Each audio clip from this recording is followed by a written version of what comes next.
15 жаштагы Акмарал үйүнөн документтерин алып кеткен бойдон дайынсыз. Ош облусунун Ноокат районунун 15 жаштагы тургуну Акмарал Калдарова 3 күндөн бери дайынсыз.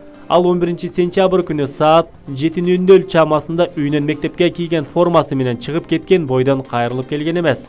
Атасы Замирбек Калдарбековдун айтымында Акмарал үйүнөн туулгандыгы тууралуу күбөлүгөн социалдык камсыздандыруу баракчасын кошо алып кеткен. Ал Ноокат районундагы мектептердин биринде 8 класста билим алып жаткан болчу.